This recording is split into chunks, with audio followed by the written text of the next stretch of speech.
책과 이야기의 물결, 북스트림에 오신 것을 환영합니다. 오늘 우리가 함께 깊이 빠져볼 작품은 미스터리의 거장. 히가시노 게이고가 선사하는 눈물 없이는 볼 수 없는 가장 슬픈 추리소설, 바로 붉은 손가락입니다. 이 작품은 단순한 살인 사건을 넘어서 우리 시대의 아픈 단면인 고령화 사회, 가족 간의 단절, 그리고 빗나간 부성애와 모성애를 아주 시리게 그려내고 있죠. 지금부터 이 소설의 처음부터 끝까지 그 충격적인 진실과 반전까지 단 한 글자도 놓치지 않고 아주 자세하게 들려드릴 테니 저와 함께 이 비극적인 이야기 속으로 끝까지 걸어가 보시죠.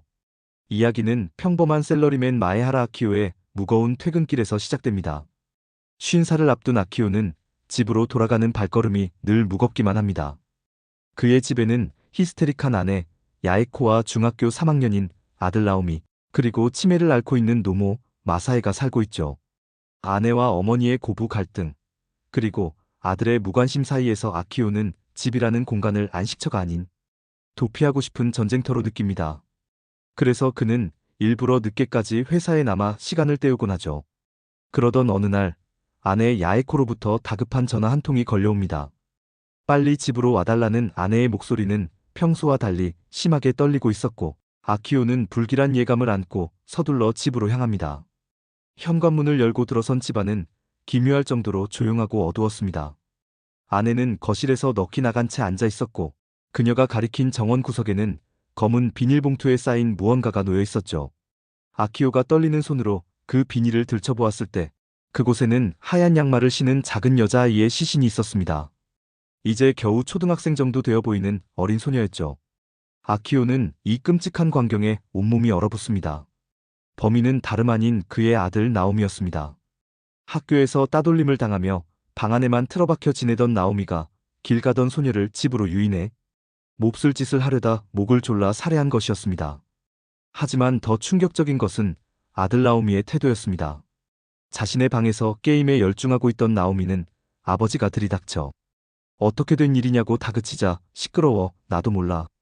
아빠가 무슨 상관이야? 라며 오히려 짜증을 냅니다. 죄책감이나 공포라고는 찾아볼 수 없는 아들의 모습에 아키오는 절망합니다. 아키오는 경찰에 자수하자고 설득하지만 아내 야에코는 미친 듯이 반대하며 아키오의 다리를 붙잡고 늘어집니다. 아들의 인생이 망가지는 것을 볼 수 없다며, 만약 경찰에 신고하면 자신도 죽어버리겠다며 가위를 목에 들이대고 위협까지 하죠. 빗나간 모성애에 굴복한 아키오는 결국 아들의 범죄를 은폐하기로 결심합니다. 그는 시신을 골판지 상자에 담아 자전거 짐칸에 싣고 야심한 밤을 틈타 근처 은행공원의 공중화장실에 유기합니다. 시신을 유기하는 과정에서 그는 극심한 공포와 죄책감에 시달리지만 이미 돌이킬 수 없는 강을 건넌 상태였습니다. 시신 유기를 마치고 돌아온 아키오의 눈에 띈 것은 치매를 앓는 어머니 마사에였습니다. 어머니는 한밤중에 마당에 나와 아키오가 시신 유기에 썼던 장갑을 만지작거리고 있었죠. 아키오는 그런 어머니를 거칠게 방으로 밀어넣으며 자신의 범죄가 들통날까봐 전전긍긍합니다. 다음 날 아침, 공원에서 소녀의 시신이 발견되면서 수사가 시작됩니다. 이 사건을 맡은 형사는 바로 히가시노 게이고의 페르소나와 같은 존재, 가가 교이치로입니다. 가가는 사건 현장에 아주 사소한 단서들에 주목합니다. 시신에 묻어있던 잔디 조각, 신발끈이 묶인 방식, 그리고 주변 주택들의 정원 상태를 면밀히 조사하기 시작하죠. 가가는 수사 파트너이자 사촌 동생인 마스미야와 함께 마에하라의 집을 방문합니다. 아키오는 태연하게 거짓말을 늘어놓으며 알리바이를 대지만 날카로운 가가의 눈을 완전히 속일 수는 없었습니다. 가가는 마에하라의 집 정원에 심긴 금잔디와 시신에서 발견된 잔디가 일치한다는 사실을 확인하고 아키오의 행동에서 묘한 위화감을 느낍니다. 수사망이 점점 좁혀오자 아키오와 야에코는 극도의 불안감에 휩싸입니다. 특히 가가 형사가 수시로 집을 찾아와 질문을 던지고 치매를 앓는 어머니 마사에의 반응까지 살피자 아키오는 벼랑 끝에 몰린 기분이 듭니다. 아내 야에코는 아들 나오미를 지키기 위해 아키오에게 차마해서는 안 될 제안을 합니다. 바로 치매를 앓는 시어머니 마사에에게 모든 죄를 뒤집어 씌우자는 것이었습니다. 어차피 어머니는 제정신이 아니시잖아. 감옥에 가셔도 금방 병원으로 옮겨질 거야. 아들의 인생을 위해서라면 어쩔 수 없어. 라는 아내의 냉혹한 말에 아키오는 경악하지만 결국 그 사악한 계획에 동참하고 맙니다. 아키오는 가짜 증거를 만들기 시작합니다. 살해된 소녀의 이름표를 어머니 마사에의 방 장지문 틈새에 끼워 넣고 어머니의 손가락에 빨간 립스틱을 발라 시신의 지문을 남긴 것처럼 꾸미려 합니다. 아키오는 가가 형사를 불러 자신의 어머니가 범인인 것 같다고 제보합니다. 치매 노인이 아이를 인형으로 착각해 목을 조른 것처럼 연기한 것이죠. 경찰들이 들이닥치고 어머니 마사에는 아무것도 모른 채 경찰차에 실려갑니다. 아키오는 어머니를 배신했다는 극심한 자기 혐오와 아들을 구했다는 안도감 사이에서 괴로워합니다. 그러나 수사본부에서 가가 형사는 아키오를 조용히 불러 세웁니다. 가가는 이미 모든 진실을 꿰뚫어보고 있었습니다. 가가는 아키오에게 어머니 마사에의 방에서 발견된 립스틱 자국과 붉은 손가락에 대해 묻습니다. 아키오는 어머니가 장난친 것이라고 둘러대지만 가가는 충격적인 진실을 밝힙니다. 사실 어머니 마사에는 치매가 아니었습니다.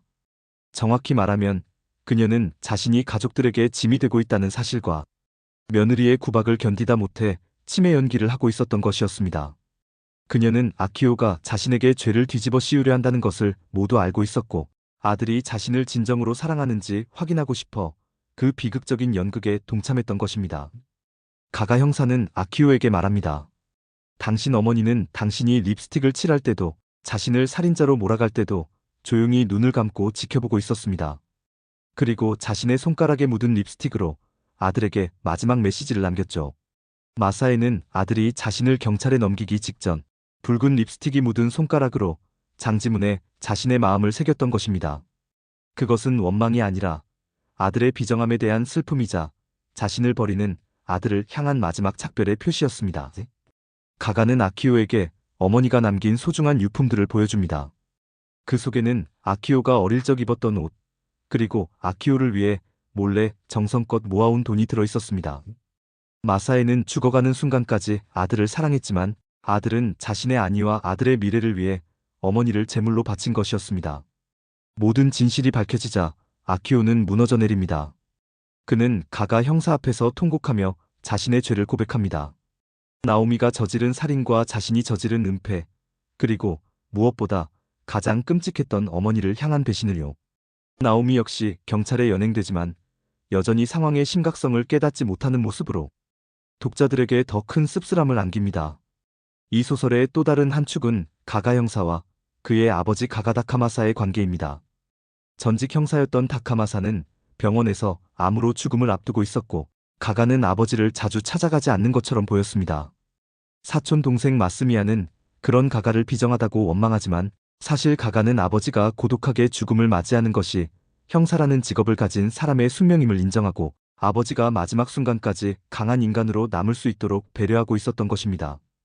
마에하라 가문이 뒤틀린 가족애와 가가 형사의 깊고 사려 깊은 가족애가 극명하게 대비되면서 소설은 묵직한 메시지를 던집니다.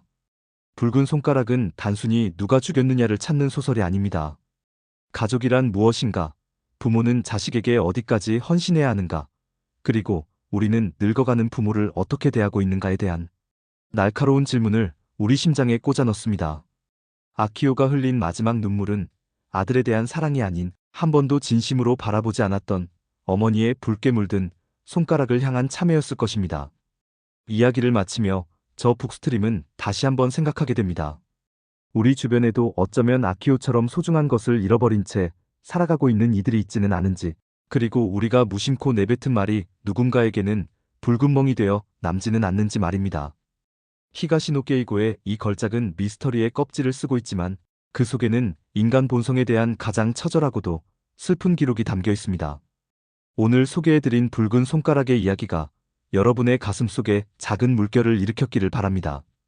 지금까지 긴 이야기 함께 해주셔서 정말 감사합니다. 저는 다음번에도 여러분의 영혼을 울리는 멋진 책 이야기로 돌아오겠습니다. 지금까지 북스트림이었습니다. 구독과 좋아요는 저에게 큰 힘이 됩니다.